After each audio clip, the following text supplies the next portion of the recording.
Bueno, señores, muy buenas tardes y un agradecimiento grande de la asociación pues, por estar nuevamente con nosotros en esta tertulia de los sábados que hacemos cada 15 días, después de la exitosa semana que tuvimos de la Asociación de Amistad Colombo-China a nivel nacional.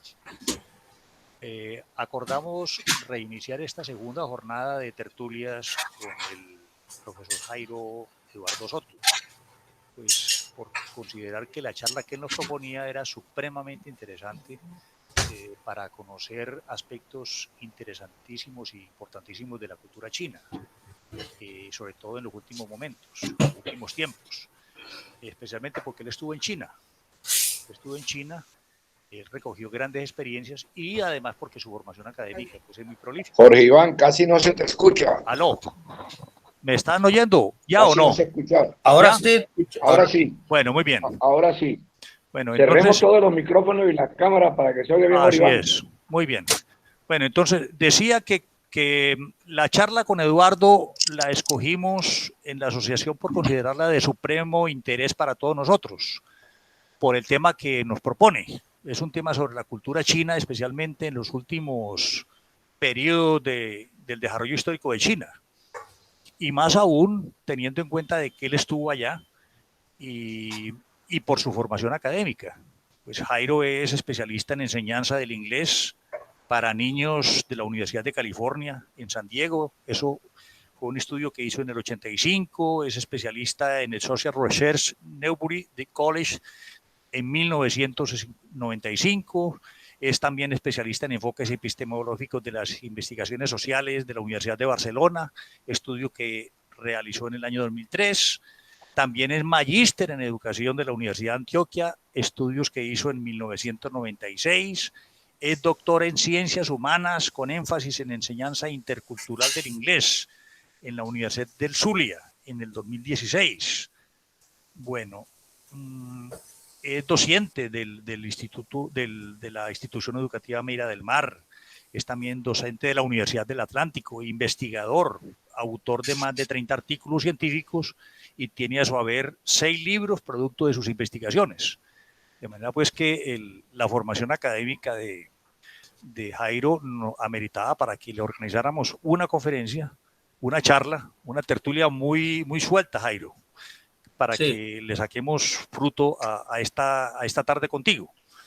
Es una charla de 60 minutos y vamos a comenzar. De manera que, Jairo, tienes la palabra con respecto al tema que propone sobre la cultura china. Ok, vamos a hablar de la cultura china. La cultura china es una de las culturas más antiguas y complejas del mundo. Nosotros a veces vemos los chinos y pues todos nos parecen iguales, pero la realidad es que existen muchas diferencias entre ellos.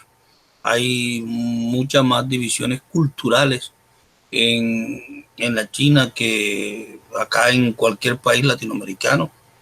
La zona en que esta cultura es predominante abarca una amplia región geográfica con una gran variedad de costumbres y tradiciones entre pueblos, ciudades y provincias que viene milenariamente hace más de 5.000 años. Algunos de los exponentes de la cultura china son su mitología, su filosofía, su música y su arte. En eso se destacan los elementos más relevantes de su cultura. Adoptó mucha cultura de sus alrededores, como el budismo de la India, dando origen al budismo Chan, que es una variante un poco más introspectiva. China fue cuna de 2 importantes corrientes filosóficas, el confucianismo y el taoísmo. Hoy el taoísmo es más dominante todavía en la China. Desde el periodo de los 3 Augustos y 5 emperadores, el principal gobernante ha sido estos monarcas en cuestión de marcar la cultura. En los diferentes periodos históricos se han empleado nombres diferentes para referirse a las diversas posiciones sociales. Conceptualmente, los periodos imperial y feudal son similares, con el gobierno y los oficiales militares en la parte alta de la jerarquía social, mientras que el resto de la población quedaba bajo la ley regular. Desde la dinastía Zhou En adelante, la sociedad tradicional china ha estado organizada en un sistema jerárquico de clases socioeconómicas conocido como las 4 ocupaciones. Creo que son los campesinos, los obreros, los intelectuales y la otra creo que son los militares. Llaman cuatro ocupaciones, ¿no? Actualmente en China hay 58 grupos étnicos reconocidos. El grupo preeminente es la etnia Han, H-A-N. A lo largo de la historia, muchos grupos se han asimilado a etnias vecinas o desaparecido sin dejar rastros. Es decir, muchas etnias han desaparecido. Al mismo tiempo, dentro de la etnia han mantenido tradiciones culturales o peculiaridades lingüísticas. El término Zhonghua Minzu se emplea para definir el nacionalismo chino, que es muy fuerte. Es decir, al niño le empiezan a despertar el amor por la patria desde el vientre. En gran medida, la identidad cultural tradicional tenía relación con diferentes nombres familiares que vienen de las dinastías, ¿no? La religión en China se ha caracterizado por un pluralismo desde los comienzos de la nueva era china. Ya ahora no, la gente es respetuosa de las distintas religiones y se orientan al entorno familiar y no suelen exigir la adherencia exclusiva de sus miembros. No existe la persecución de los evangélicos, de los testigos de Jehová como acá. Cada quien la profesa desde su hogar. Algunos estudiosos dudan de la aplicación del término religión en realidad, porque eso es una introyección que ellos hacen, y más que todo les puedo decir que ellos, ¿cómo diría?, le hablan a su yo interior o a su subconsciente. Para el budismo, el taoísmo, prefiriendo denominarlos prácticas culturales o sistemas de pensamiento, es una combinación de prácticas culturales y sistemas de pensamiento, lo religioso en la China.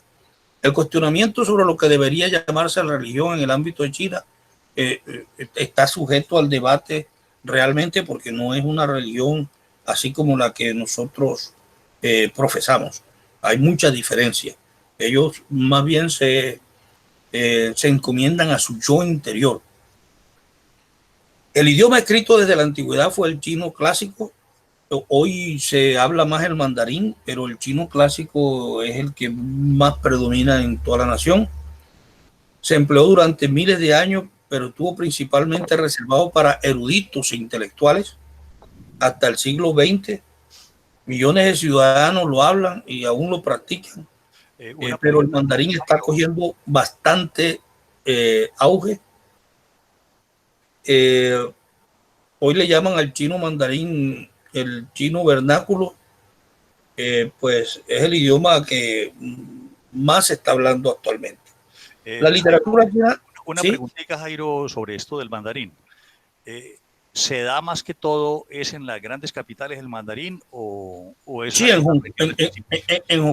Hong Kong y Beijing, porque es como la lengua internacional de ellos. Pero la lengua para comunicarse entre ellos es el chino clásico. A veces los niños... Se da eso, el chino clásico. Chino clásico, sí.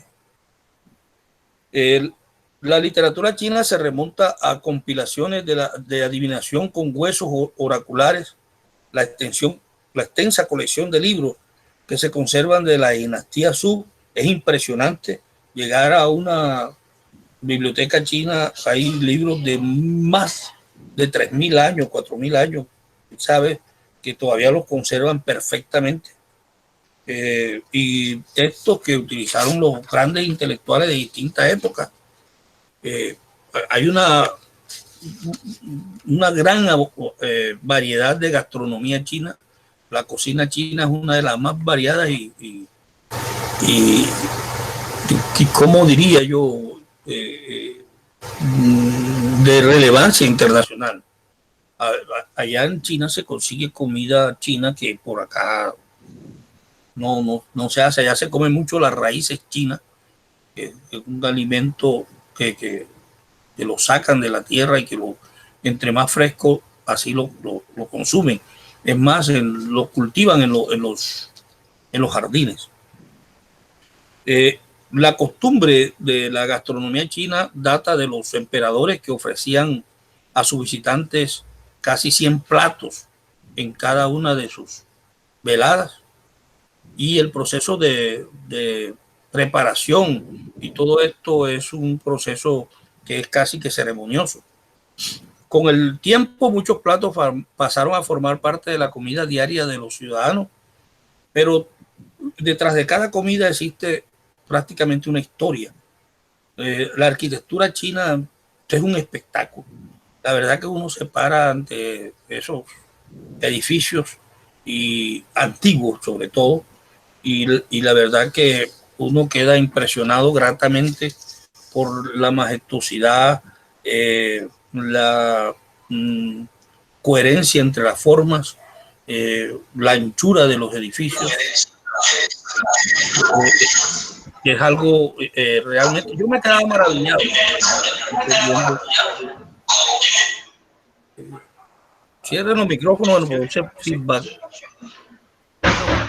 Entonces, pues, pasamos al pregrabado, Lucho. Suéltalo allí. Entonces, después yo voy a hablarle a ustedes de dos modelos de comprensión de la cultura china. Muy bien. Que es considerada entre las reactivas. Bueno, ahí viene el pregrabado, licenciada en Educación Básica con énfasis en idiomas extranjeros en la Universidad del Atlántico. Llevo 6 años viviendo en el país de China y en esos momentos me encuentro en la ciudad de Shanghái ejerciendo mi profesión como maestra en una escuela primaria. Estoy aquí para contarles un poquitico sobre mi experiencia en este hermoso país y de las cosas que he podido aprender en este tiempo de estadía aquí, y de pronto de las cosas que ustedes saben y podemos compartir un poquitico juntos sobre eso.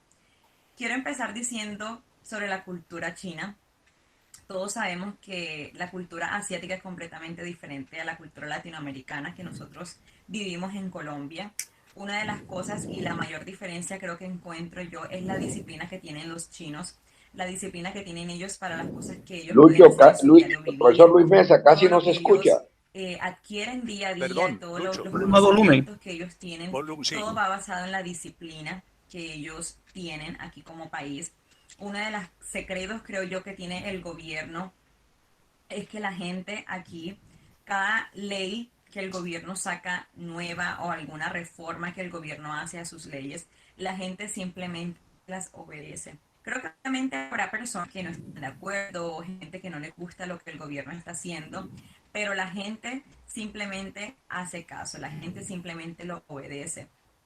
Y me sorprende mucho que China, siendo un país con tanta población, siendo uno de los países más poblados del mundo, el gobierno no necesita de pronto que la gente haga una votación para ver si la gente le gusta o si la gente no le gusta. El gobierno simplemente saca una ley y la gente simplemente la obedece. Y esto creo que va basado en la disciplina que tiene la gente, en la disciplina y en el amor que tiene la gente por este país. Y entonces ahora hay que comentar un poquitico sobre la educación, porque quiero comentarles mi experiencia que llevo en estos años enseñando aquí en China. Y una de las cosas que me sorprende es que desde pequeños, en las escuelas, en los colegios, en el preescolar, les enseñan a los niños ese amor por su patria. Les enseñan a los niños la historia, porque como todos saben, China tiene una historia de más de 5.000 años. China ha tenido un proceso largo en la historia, en todo. Y estos niños tan pequeños, desde chiquiticos, les enseñan sobre esa historia, sobre ese amor a su patria, les enseñan poemas, les enseñan la literatura china, la literatura antigua. Entonces, desde pequeños, esos niños van creciendo con ese amor, van creciendo con ese amor a su patria. Entonces, cuando ya llegan a grandes, ellos simplemente saben que el gobierno está haciendo lo correcto. Ellos saben que el gobierno está haciendo lo que les favorece a ellos. Y creo que eso es algo completamente diferente a nuestra cultura, porque sé que hay personas adultas que ni siquiera saben qué es un 20 de julio, qué es un 7 de agosto o quién fue Simón Bolívar.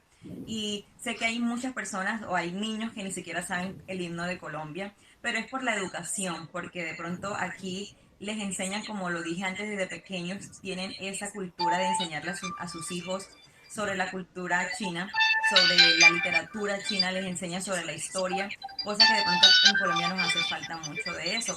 Y qué bueno que nosotros podamos aprender de esta educación, de ese sistema de educación que tienen aquí en China, podamos aprender un poquitico de eso, podamos sacar las cosas buenas que nosotros pensamos y podamos ponerla de ejemplo para nosotros como colombianos. Sé que en Colombia hace falta mucho por la educación, creo que hace falta mucho, pero creo que todo va basado en el gobierno y obviamente, como dije antes, habrán personas que no están de acuerdo con el gobierno aquí en China, pero creo que el gobierno aquí en China sabe hacer lo correcto y la gente simplemente, como lo dije antes, obedece esas leyes, obedece lo que el gobierno haga, pero todo es por la educación, por el sistema educativo, porque todo viene desde abajo, todo viene desde las bases principales que ellos crecen con esa disciplina y con esa organización. Y creo que por eso China es quien es hoy en día. Es una de las potencias mundiales ahora mismo en economía, en tecnología, en todas las cosas nuevas que ellos van sacando día a día. Pero es por eso, por la disciplina y por el amor que tienen los chinos por su patria. Entonces, qué bueno que nosotros podamos aprender de países asiáticos como Japón, como Corea, como China, que son países disciplinados, países organizados, y donde quiera que vayan, van siendo unas potencias mundiales. Y quisiera que de pronto las personas que nos están viendo ahora mismo puedan tener la oportunidad de venir, visitar China, conocer un poquitico más de la historia de China, conocer un poquitico más de la geografía, porque China es un país tan inmenso que sé que hay muchos lugares por conocer. Aún a mí me hacen falta muchos lugares por conocer que, aunque llevo 6 años aquí, no he podido conocer todo lo que de pronto muchas personas conocen. Tuve la oportunidad de visitar la muralla china en Beijing y la verdad que eso es algo espectacular, es algo asombroso ver cómo pudieron construir esa muralla por protección a su país.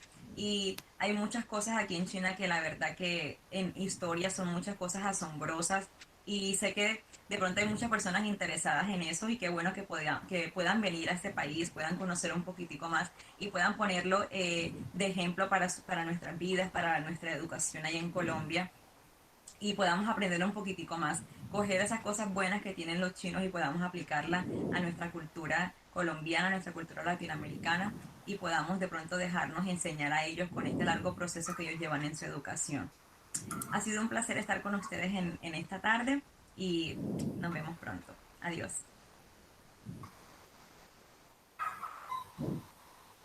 Muy bien, Jairo. Sí. Bueno, Jairo, hemos oído la presentación de esta niña. ¿Cómo la conociste? ¿Quién es? ¿Por qué no nos amplías un poco sobre ella? Ella fue estudiante mía de la universidad en pregrado y estuvo en el semillero de investigación. Y al igual que otra niña que ella vive en Guam, que se llama Joan Avendaño, ambas consiguieron becas a partir de la tesis que hicieron conmigo en pregrado y se fueron a vivir a China a estudiar la una enseñanza de educación infantil y la otra educación preescolar. Ambas están haciendo, ahora esta está haciendo un doctorado en literatura infantil y la otra también está haciendo un doctorado sobre rondas y cosas que hacen en preescolar. Ellos le llaman como action rhymes, como rimas que propician acciones, porque los niños allá aprenden haciendo, no aprenden como aquí que le enseñan, ¿no? Ellos tienen que hacer actividades. Entonces, sí, su enseñanza está fundamentada en actividades. Entonces, pues ella la conocí, tenía una tercera invitada que ya era una nacional china, Carrie, pero ella se excusó porque ella ahora mismo está en Milán, ella es, ¿cómo se llama eso? Diseñadora de moda y es dueña de una alta boutique en Hong Kong. Y bueno, entonces me dijo, no, Jairo, yo no sé ni a qué hora me acueste, ni a qué hora me levanto, porque ahora mismo estoy en Milán y esos desfiles y esas cosas, pues me están haciendo dormir apenas 3-4 horas y no me comprometo en este momento. Solamente esta niña, la otra que está en Guam, me dijo de que tenía problemas para la conexión en Facebook. En realidad a veces yo le escribo y ella me contesta como a los 5 o 6 días y me dice de que hay una crisis existencial de parte de los chinos porque muchos de ellos son muy dados a usar el Facebook y creen que los americanos están tratando de quitarle también esta red social. Bueno, yo ahora... A propósito de eso, Jairo, tú en esta semana nos comentábamos sobre los problemas que en estos momentos tiene China respecto al uso de las redes. Como parte de esta confrontación global que hay entre China y Estados Unidos, nos comentabas, por ejemplo, que una de las razones por las cuales estas personas no se vincularon es que les habían suspendido Facebook, tengo entendido. Sí, ellos no tienen acceso ni a Teams, ni a Meet, ni a Skype. La única red que se usa allá, y eso por espacio de 40 minutos, es Zoom. Entonces, ellas me dijeron que no, hay otra aplicación que ella me dijo el nombre, es un nombre chino y no existe acá. Yo la busqué y no existe. Entonces me dijo, no, si es con esa, pues con mucho gusto. La que está en Guam, me dijo, y por eso prácticamente no se vincularon, pues la que está en Guam más bien, porque la otra sí se excusó porque estaba en otro país. Si usted me permite, sí. Otra pregunta que te haría, Jairo. El título de tu conferencia es Cultura Reactiva. Jorge Iván, no se te escucha, Jorge Iván. ¿Aló? ¿Me oyes? ¿Aló? ¿Se oye? Ahora sí, pero ahorita está bajo.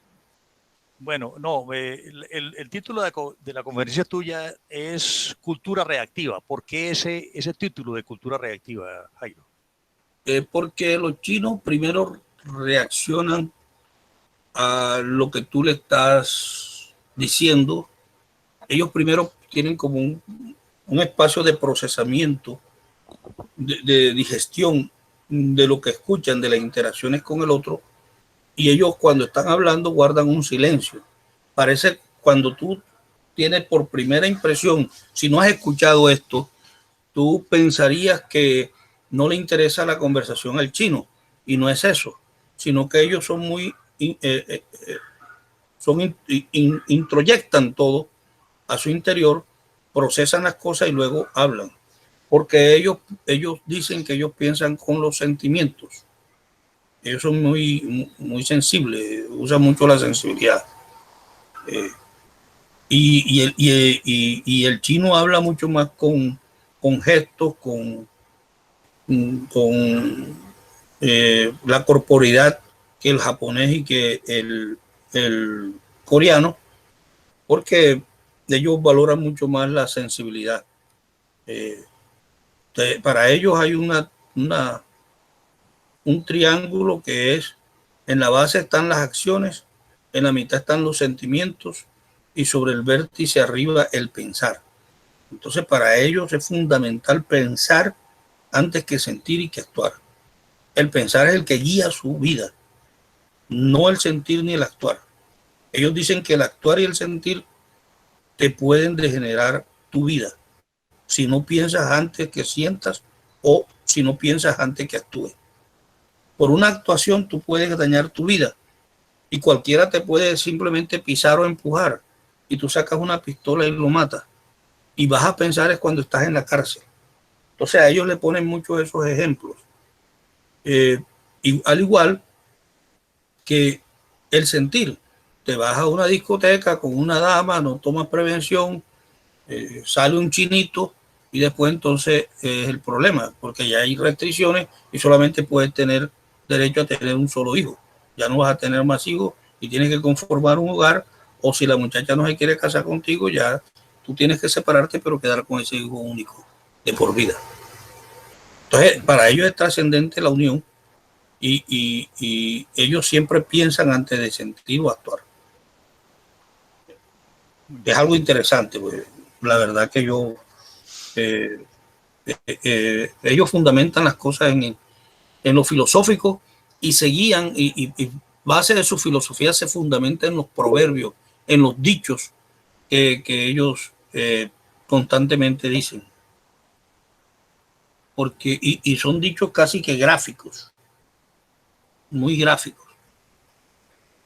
Hay alguien acá, Fran Brady Morales, que está pidiendo la palabra. Fran, mi saludo. Buenas tardes. Buenas tardes, Fran.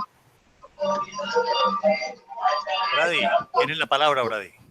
Gracias, profesor, estimados profesores. Bueno, yo desde, digamos, algunas conjeturas difiero un poco de lo que acaba de decir nuestro compañero, el profesor Jairo Soto. Creo que en estos momentos el sistema de valores y creencias en China, o hablando de Oriente, se ha invertido. Yo creo que por el contrario, la reflexión y la meditación se ha perdido. Yo me estoy apoyando en la actualidad en mis investigaciones en un pensador surcoreano llamado Byung-Chul Han, que tiene unas obras muy excelentes como la Sociedad del Cansancio, La Aroma del Tiempo, en la cual la sociedad del panóptico que tanto pregonó Bentham y que posteriormente desarrolló Michel Foucault ha cambiado el panóptico digital, y el control social en estos momentos no depende de un solo foco, un solo ojo, sino que por el contrario todos nos desnudamos ante las redes sociales, y en este sentido hemos eliminado el otro porque nos hemos positivado demasiado. Y esto es producto mismo del sistema capitalista que nos ha vendido la idea de que podemos hacerlo todo. Y me llamó arduamente la atención cuando el profesor Soto colocó el ejemplo de la niña que viajaba demasiado y solamente tenía 4 horas para dormir. Eso mismo está sucediendo en la sociedad del panóptico digital en China, donde hay instaladas 200 millones de cámaras para controlar incluso hasta el pensamiento de los ciudadanos. Entonces, en este orden de sentido, creo que no les queda tiempo o suficiente tiempo como para meditar. Por el contrario, creo que se han invertido los valores producto de la hipercomunicación. Entonces, más o menos era lo que quería explicarle para no extenderme demasiado. Gracias. Bueno, yo estoy señalando lo que la experiencia que viví, y la experiencia que yo viví es que si hay reflexión, que si hay meditación, ellos le hablan a su yo interior. Estaba diciendo yo que ellos no le rezan a un Cristo, no le rezan a un Dios, sino que ellos se proyectan hacia su interior en la manifestación de verse hacia un futuro que lo están construyendo día a día, porque el chino tiene un pensamiento de que el futuro está delante y no detrás como nosotros pensamos. Entonces son maneras de entender la cultura, y una cosa cierta es que uno a veces piensa de que las culturas es como la definen los libros o los videos, pero otra cosa es cuando uno llega allá, ¿no? Yo allí sí difiero, y en la China existe un respeto por la autoridad, más no temor, porque la autoridad actúa de acuerdo a las leyes, porque ellos saben que si se sobrepasan son severamente sancionados, y allí no se le discute a una autoridad. Yo les decía a ustedes que a los soldados se les mira como si fueran héroes.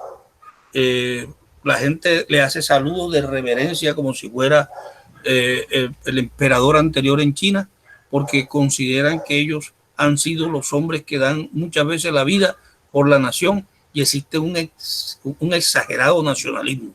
Los niños en las mañanas salen con la banderita china, ondeándola, y hay un nacionalismo muy, pero muy marcado, que lo dice mi estudiante y lo dice la otra estudiante también, con la cual yo mantengo, y yo pasé por más de 15 ciudades en China.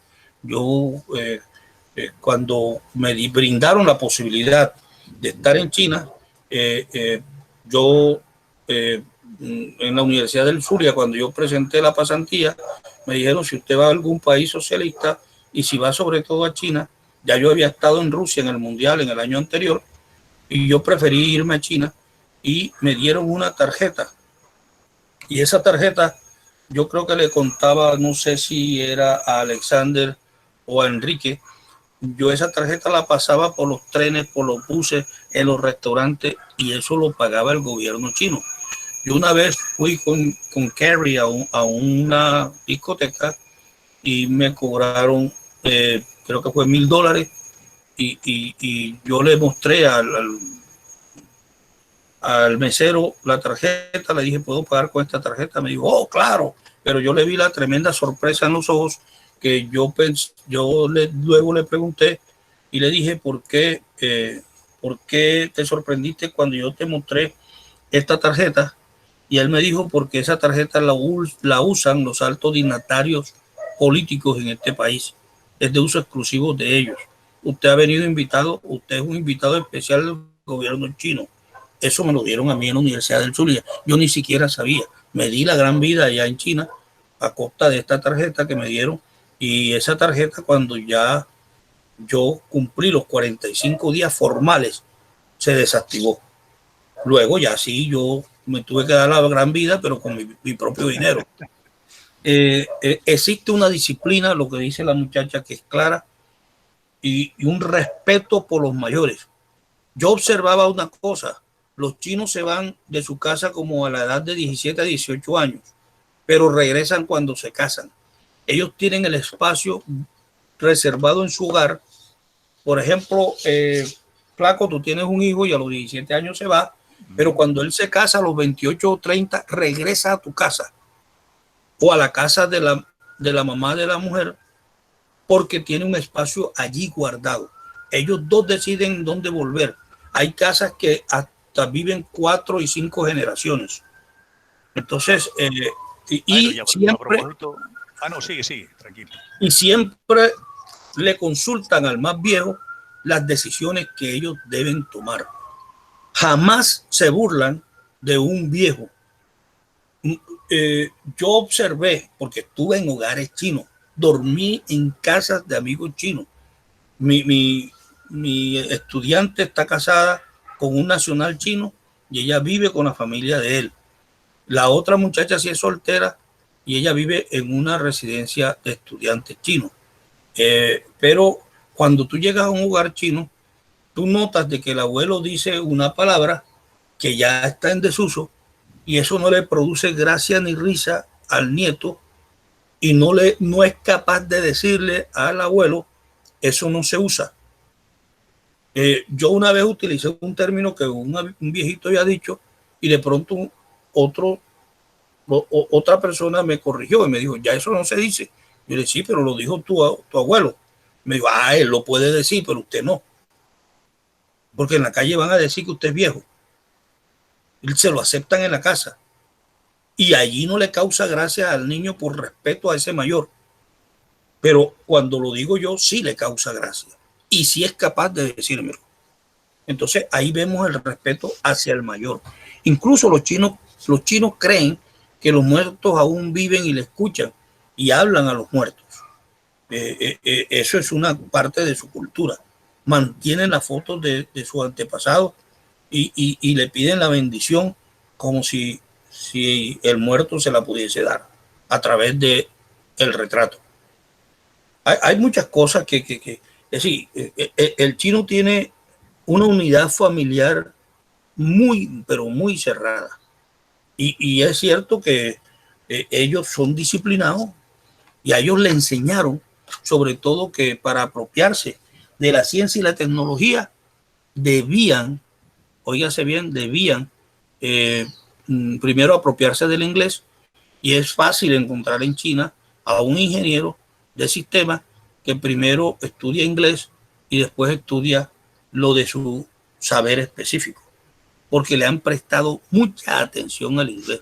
Y ustedes encuentran allí gente que habla el inglés perfecto, mucho mejor que incluso hasta el propio chino local que ellos hablan, porque ellos hablan un chino como de una aldea, podríamos hablar de condados o de reunión de barrios, de un sector a otro ya se habla distinto ese chino que hablan entre ellos. Una cosa es cuando te hablan a ti en mandarín, que es el idioma vernáculo, el idioma como estándar de ellos, que cuando hablan entre ellos. Te decía, Blanco, que si quieren yo hago una presentación sobre los modelos estos de cultura y les explico rápidamente en qué consiste. Bueno, muy bien. Bueno, tenemos, no sé si tenemos unos 35 minutos para que redondeemos las cosas y demos pie también a algunas preguntas que tengan algunos de los escuchas.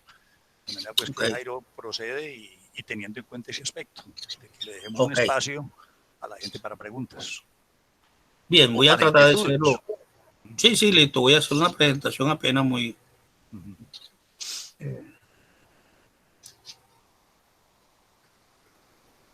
Bueno, bien.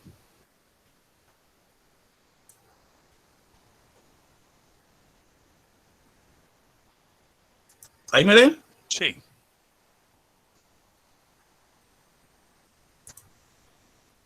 Bien, el modelo cultural reactivo en la República Popular China. Ya le dije que es reactivo. ¿Vas a presentar algo? Sí. Lucho.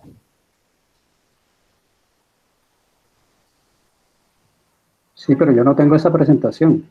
Es decir, ahí dice presentación, pero no sé qué está pasando porque no se alcanza a ver, Soto, Jairo. No se alcanza a ver. No. Es decir, bueno, la foto tuya, no más. Bueno, hay tres tipos de modelos. Hay un modelo que se llama multiactivo, al cual pertenecemos nosotros los latinoamericanos. El reactivo que pertenece a la China, Vietnam, Japón, Taiwán, Singapur, Canadá, Finlandia, Suecia y el Reino Unido. Y existe otro que se llama activo lineal, al cual pertenecen los Estados Unidos, Austria, Checoslovaquia, Australia, Dinamarca, Bélgica, Israel,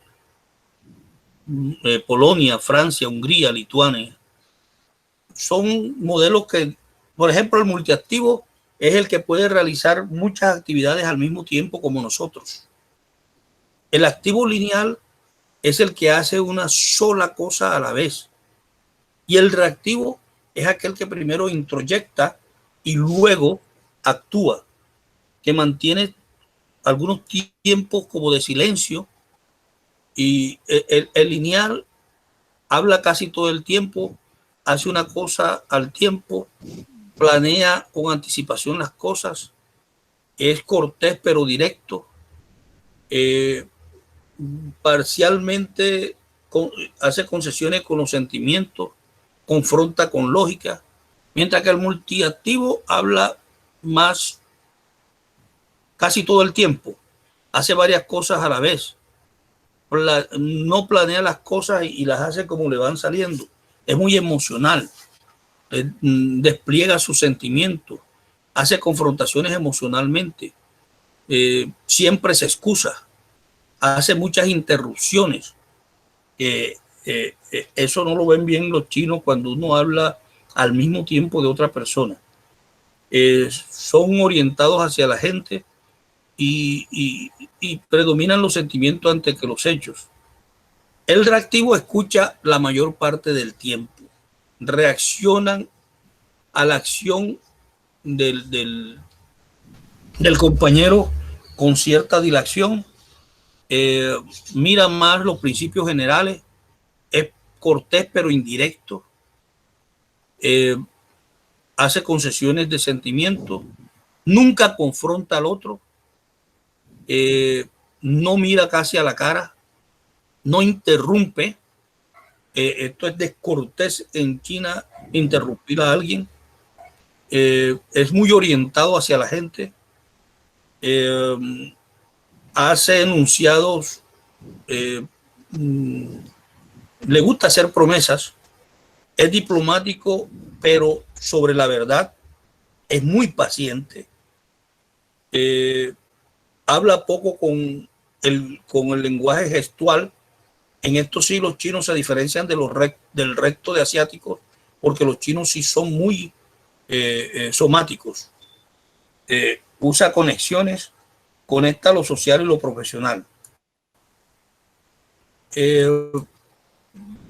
Hay otro modelo que tiene que ver con la distancia, el poder de la distancia, cómo se utiliza la distancia entre las personas, cómo se utiliza lo colectivo y lo individualista, cómo se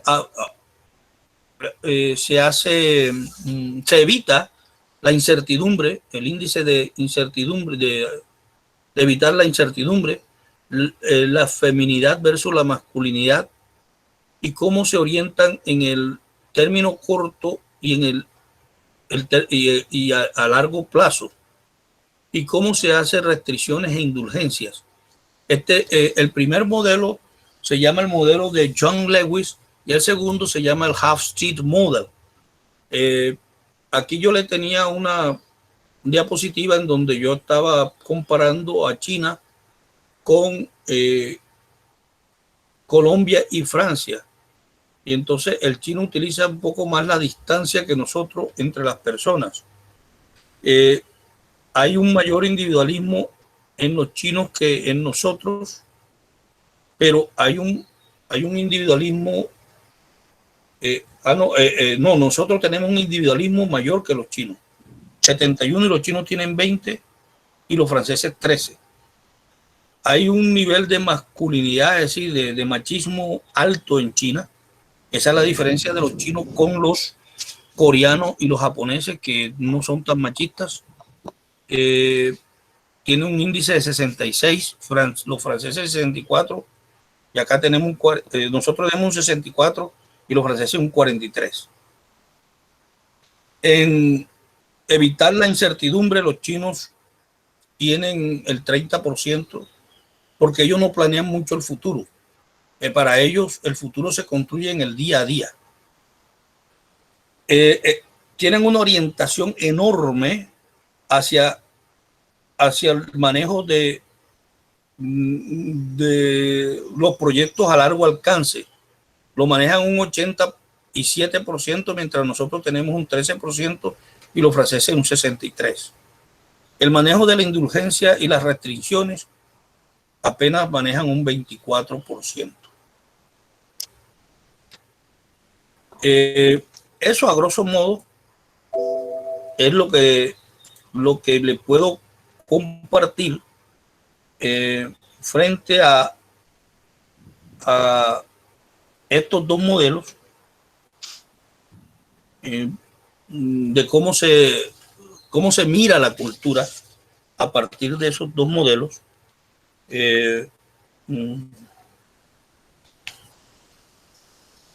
Y que de alguna manera señalan cómo la gente se comporta en lo social.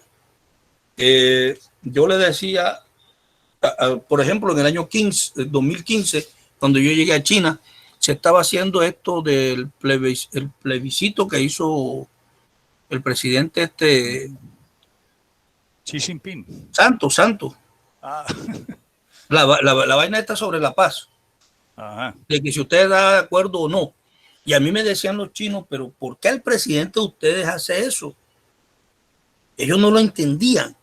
Para ellos existe la autoridad del Estado y que el Estado siempre le va a hacer bien a la población. Entonces me decían como así, me daban a entender los chinos de que a este presidente le faltaban calzones. Es decir, que un presidente chino eso no cabía dentro de las posibilidades. Entonces, ellos me decían con mucho respeto, queremos decirle esto, pero no vemos bien de que un presidente esté haciendo encuestas como si estuviese haciendo una investigación por un asunto tan natural que es la paz. Pero ellos lo dicen porque ellos han vivido la guerra, ¿cierto? Y ellos tienen un valor inmenso de la paz. Ellos a cualquiera lo confrontan cuando le vulneran sus derechos, y es un pueblo que está dispuesto a pelear en cualquier momento porque hay un exacerbado nacionalismo, pero a la vez ellos evitan cualquier tipo de confrontación y lo utilizan en una última instancia. Eso lo observé allá, como lo decía mi estudiante. Las leyes no se discuten. El chino no le agrada mucho hablar de política. Los chinos, no sé si está equivocado, pero en la estructura ellos son capitalistas y en la superestructura son socialistas.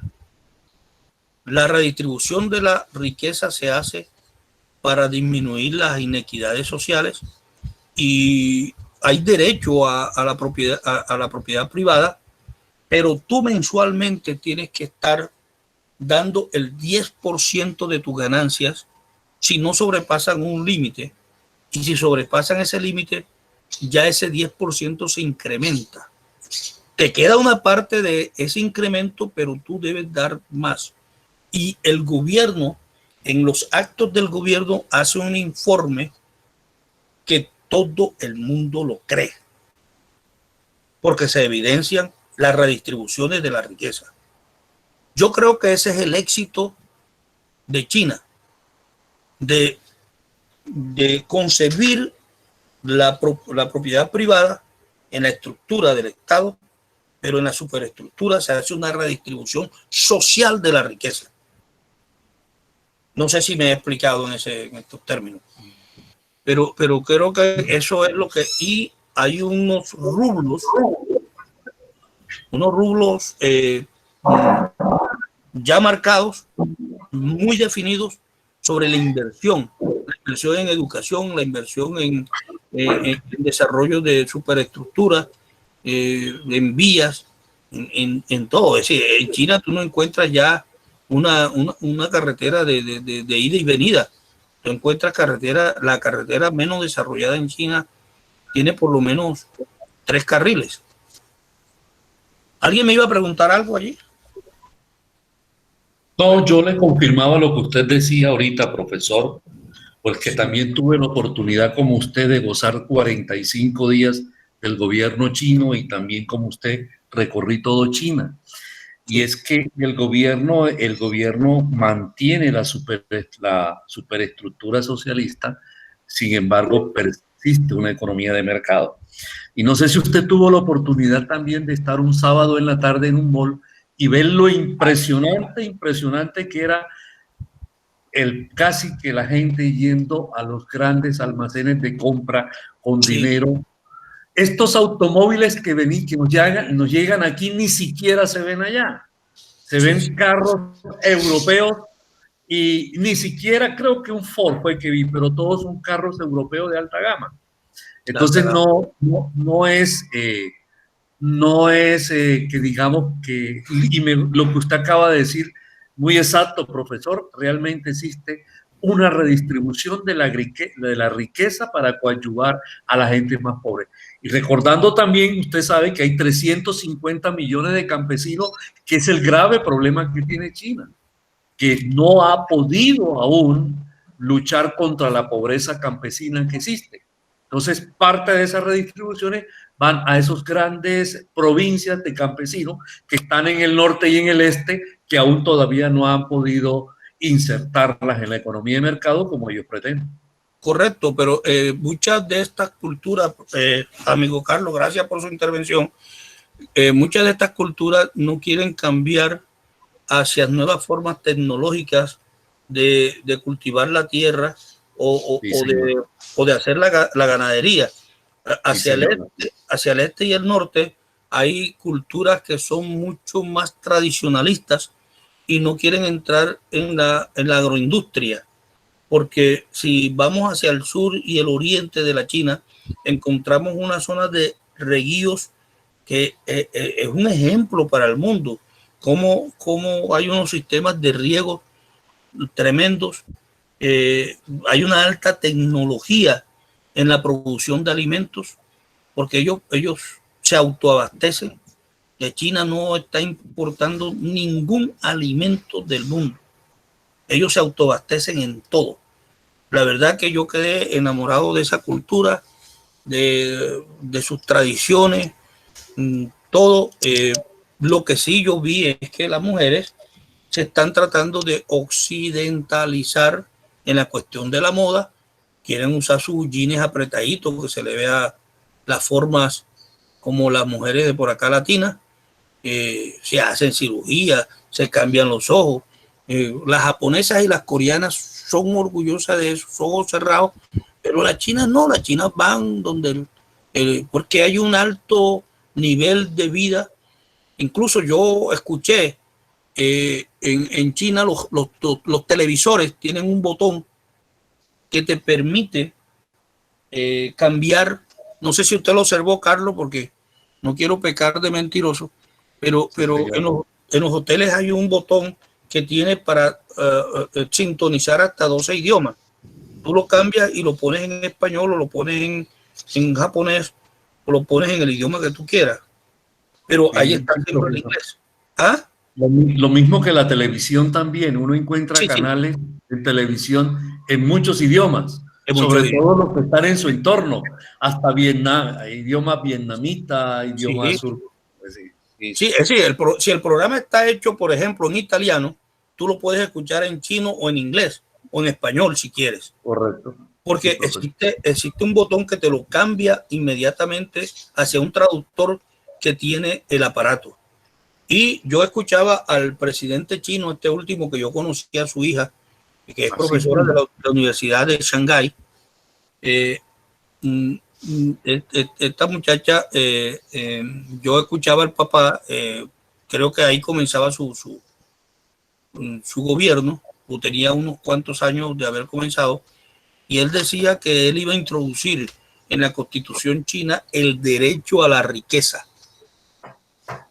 porque la riqueza en muchos países es un privilegio y en China él la iba a convertir en un derecho, pero que esos ricos también tienen que contribuir a aquellos que lo hicieron ricos, porque esa riqueza tiene que ser redistribuida socialmente. Entonces, por ello yo decía que en la estructura ellos pueden ser capitalistas, pero en la superestructura, en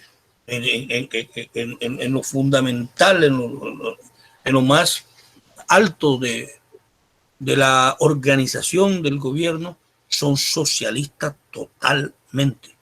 Y nadie en China padece el hambre, nadie en China vive en situaciones de extrema pobreza o no tiene acceso a la educación ni nada de eso, porque el gobierno chino se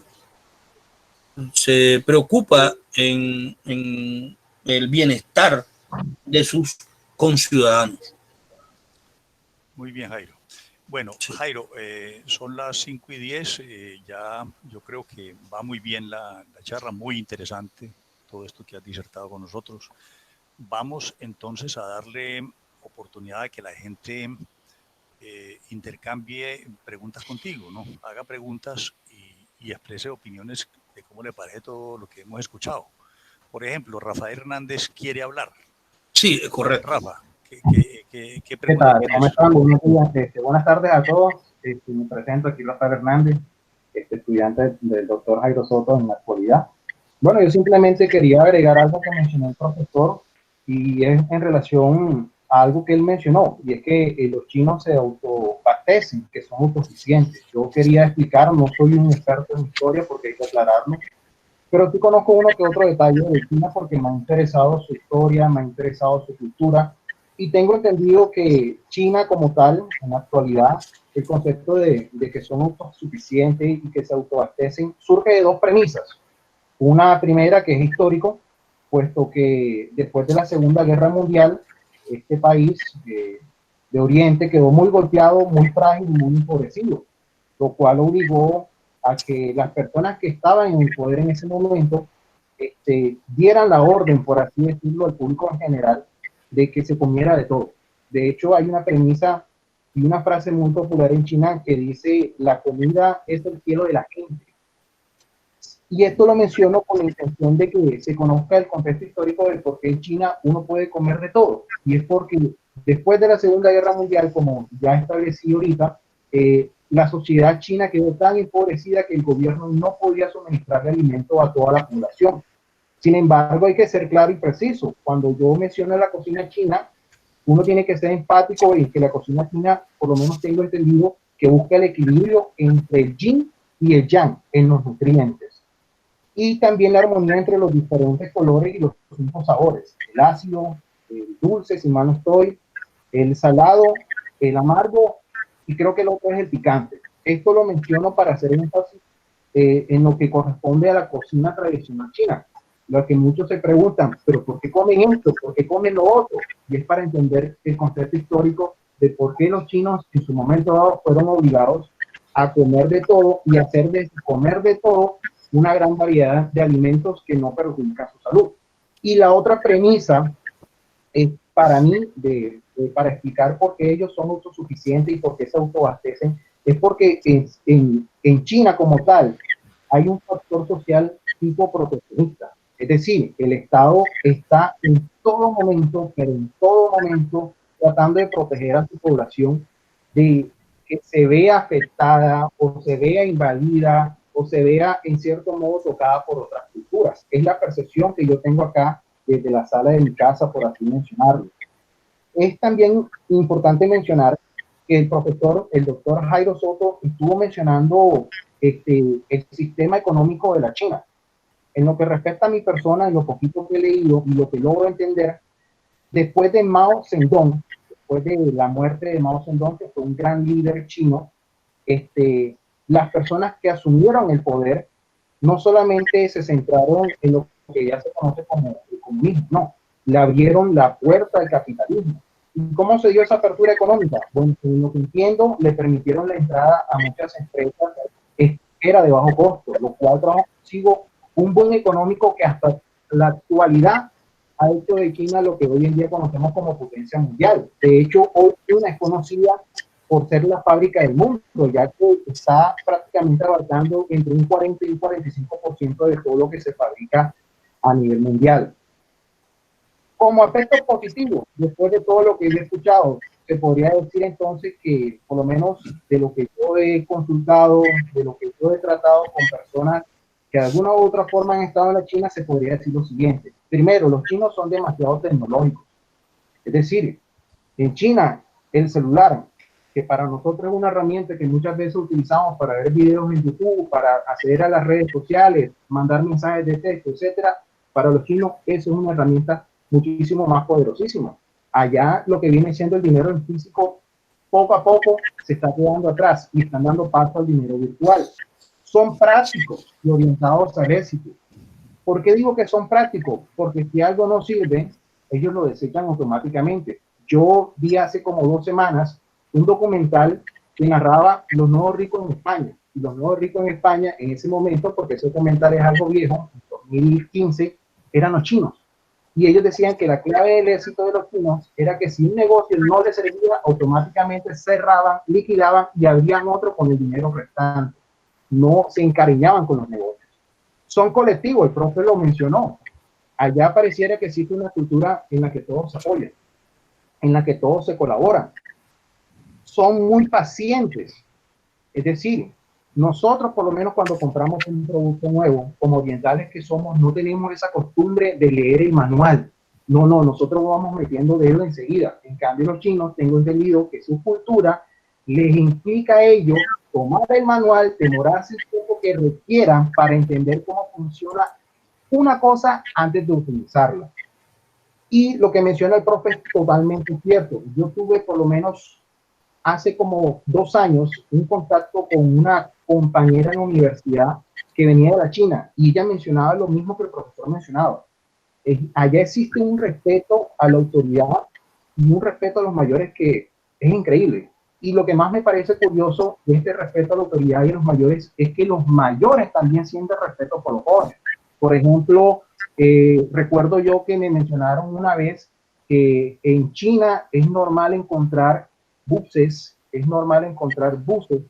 que puede que estén todas las sillas ocupadas por jóvenes. Llega a subir una persona mayor, ningún joven le da la silla. Y no le da la silla no porque sea una persona grosera, antipática, sino que siente tanto respeto hacia esa persona mayor que para esa persona mayor sería una falta de respeto con su persona si una persona más joven le da la silla, porque denota que esa persona vieja ya no puede. Entonces, claro, se ofende. Exactamente.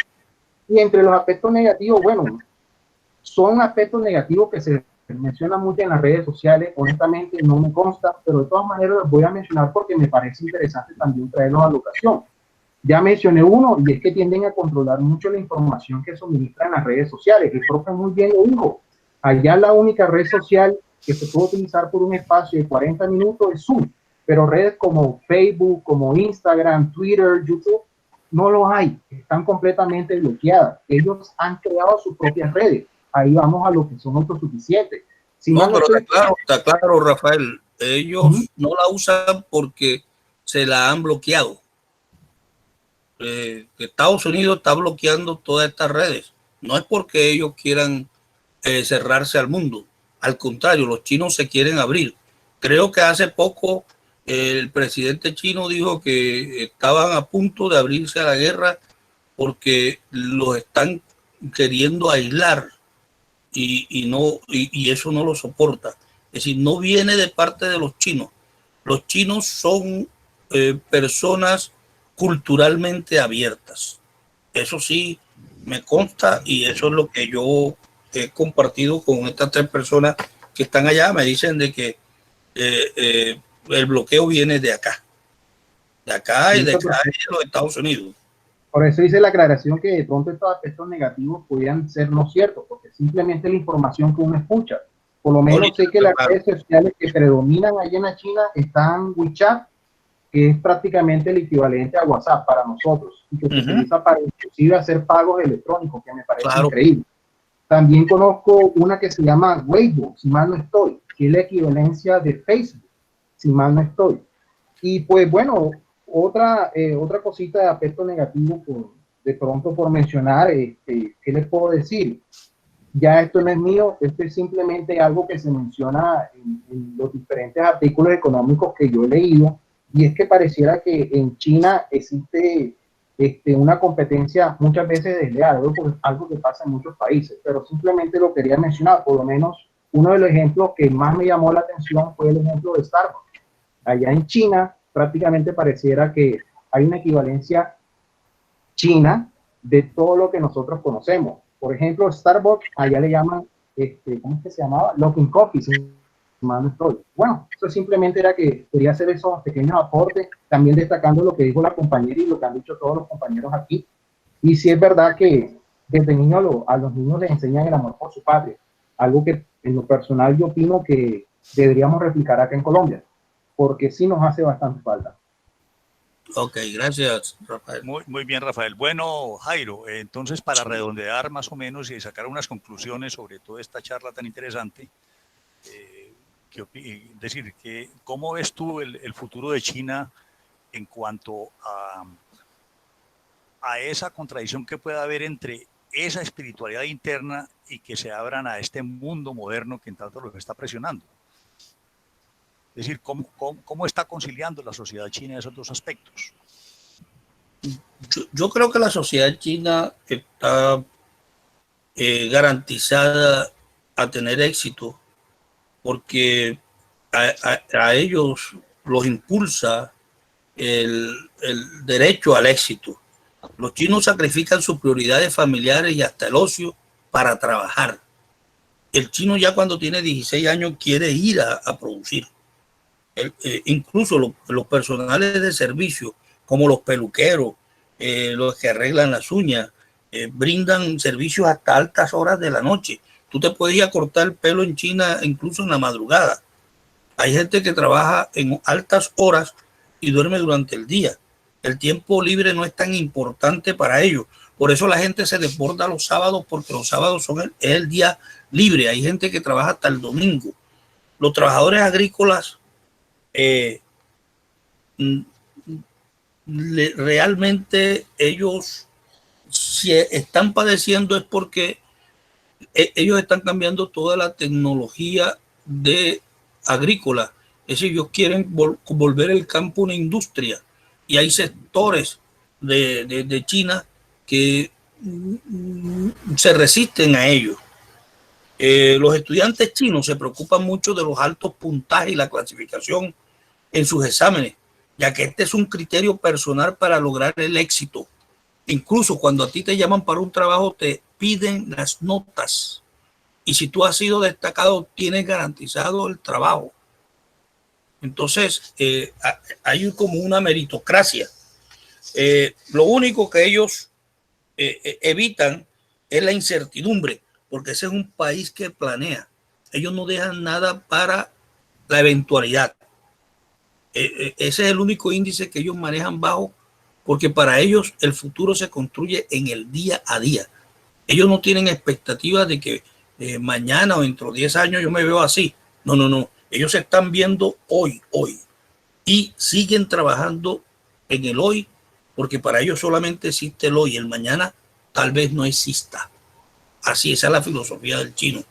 De pronto más adelante me gustaría dar una charla sobre los proverbios chinos. Yo me traje unos libros de proverbios que realmente hasta me estoy autoeducando con ellos, porque todo chino, cuando habla contigo, si te dice 1000 frases, de esas 1000 frases, 700 o 750 son proverbios.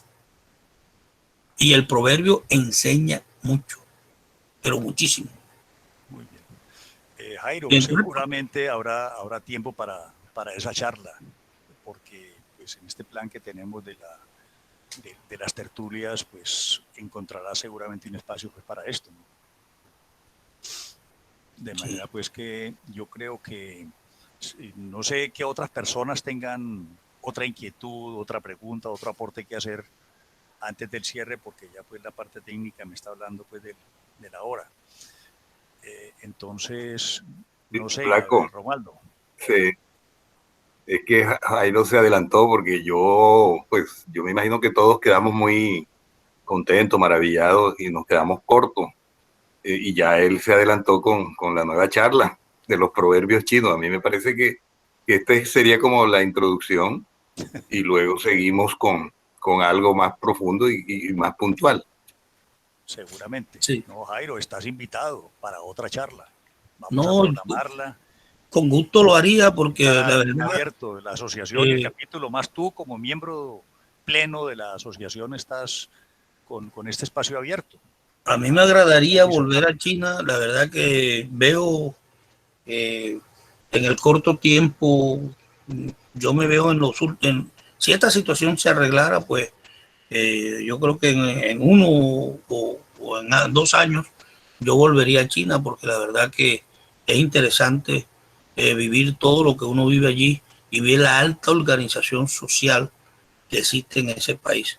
Uno aprende con solo vivir ahí, porque la verdad es que es una sociedad altamente desarrollada y muy organizada, a pesar de que el chino, entre los asiáticos, son los más recocheros. Los chinos no les gusta hacer fila, los chinos no les gustan muchas formalidades. Hay ciertas distinciones con nosotros orientales. Muy bien, no, entonces, es un aleno que todos tenemos también. Después de esta pandemia, pues muchos de los aquí presentes sí tenemos muchos deseos de hacer este viaje. Y seguramente la asociación, en conjunto con la embajada, programará este tipo de viajes ahora cuando pasemos esta crisis de salud que tenemos tan brava. Tomando una foto ahí en toda la plaza. No, hombre, muy bien, muy bien. No, de eso se trata. Bueno, Jairo, muy gentil por haber atendido la invitación. Un gran reconocimiento a esta visión tan amplia y que tienes y que nos compartiste sobre la cultura china. Esperamos entonces que eso que propones se haga y estaremos atentos a programarte nuevamente. A todos los invitados que están acá, si no hay más que ampliar y si no tienen alguna pregunta, pues vamos a tener desafortunadamente que cerrar ya, porque ya se nos venció el tiempo. Sí, hora y media. A que nos encontremos en la próxima tertulia, ¿no? No sé qué otras preguntas pueden haber por parte de ustedes. Bueno, no siendo así, entonces, Jairo, nuevamente muy amable, y a todos los que estuvieron presentes hoy, gracias por estar presentes. A ustedes. Bueno, gracias. Hasta entonces. Gracias. Igualmente, bendiciones.